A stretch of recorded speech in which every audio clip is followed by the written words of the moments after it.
Nyeri pundak merupakan salah satu keluhan yang cukup umum terjadi bagi sahabat Happy Dream yang memiliki aktivitas yang bersangkutan dengan membawa beban berat, apalagi ditambah dengan beban hidup. Sebagian besar penyebab sakit pundak tidak berbahaya dan bisa diatasi dengan perawatan sederhana di rumah. Namun jika tidak kunjung membaiknya di pundak bisa jadi disebabkan oleh kondisi serius yang memerlukan penanganan medis. Lebih lanjut kondisinya bermacam-macam. Jadi sebelum mendengar teknik simpel mengatasi nyeri pundak dari Dr. Eka Putra, kita ketahui dulu mengapa nyeri pundak bisa terjadi. Perkenalkan, nama saya Dr. Eka Putra. Di sini saya sebagai GP dengan keahlian tambahan akupuntur medik. Di sini kita melayani biasa pasien dengan keluhan sendi dan saraf. Untuk keluhan bahu, sekarang menurut saya JS Shoulder bisa menjadi salah satu opsi untuk pasien-pasien dengan keluhan di daerah bahu.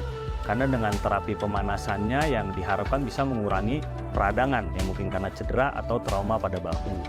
Dan untuk sekarang saya rasa memang alat kesehatan yang mungkin berfokus untuk terapi bahu yang mungkin gampang digunakan dan bisa dikerjakan di rumah memang belum banyak.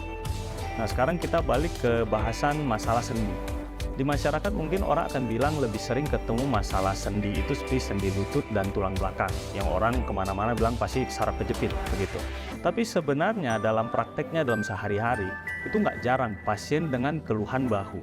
Ya memang sakit keluhannya bermacam-macam, bisa aja cuma nyeri biasa, nyeri sakit sekali sampai nggak bisa diangkat atau bahkan yang sudah ada gangguan gerak.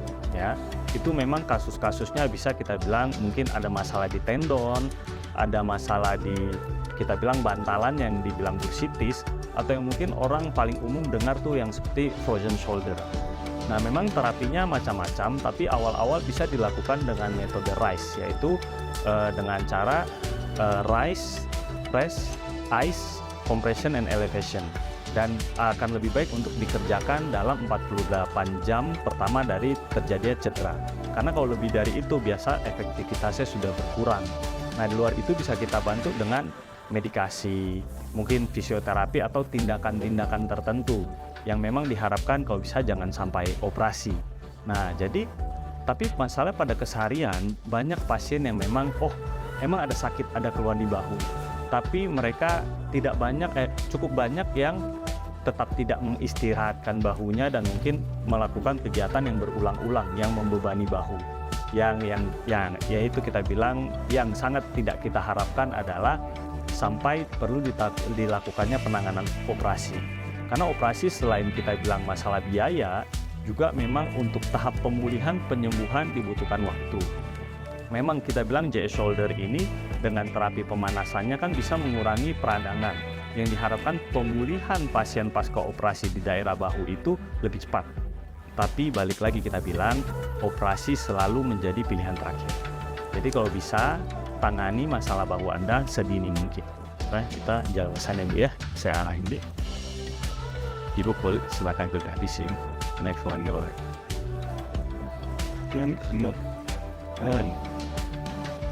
Oke, sekarang kita akan pemasangan alat untuk di area bahu ya.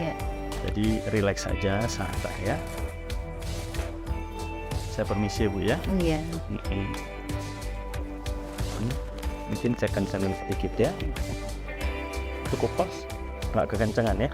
Oke, sekarang kita nyalain untuk alatnya. Untuk yang awal kita lakukan terapi pemanasan mungkin kira-kira sekitar setengah jam ya. Yang diharapkan nanti peradangan di bahu bisa berkurang, jadi saya rasa lebih nyaman ya. Oke, kita setengah jam untuk panasnya kita atur. Udah, jadi sekarang santai aja ya. Saya punya riwayat saraf kejepit menyebabkan bahu saya sakit, tangan saya nggak bisa diangkat ke atas. Setelah memakai alat ini, selama 1 minggu, bahu saya terasa elegan. Jadi, tangan saya sudah bisa diangkat ke atas. Keluhan saya akhir-akhir ini setiap bangun tidur badan saya terasa sakit, terutama bahu. Susah digerakkan, bahkan kita diangkat tuh nggak bisa ya kan. Tapi selama saya menggunakan G-Shoulder selama 1 minggu, Alhamdulillah badan saya bisa enak digerakkan, bahkan bahu kanan kiri saya bisa diangkat. Saya bisa melakukan aktivitas seperti biasa. Terima kasih G-Shoulder telah membantu saya beraktivitas kembali seperti normal. Jadi untuk seperti kasus pasien sebelumnya, seperti yang ibu-ibu dengan riwayat saraf terjepit kan kita bilang di daerah servikal ya kalau di sini ya. Karena kalau di daerah leher biasa memang keluhan bisa sampai bahu, siku, dan tangan. Dan pada kasus ini kan ibunya memang terasa jadi bahunya nggak nyaman, angkat juga susah dan terasa nyeri. Memang kita harapkan terapi pemanasan ini bisa membuat kita bilang otot atau daerah sekitar bahu itu lebih rileks.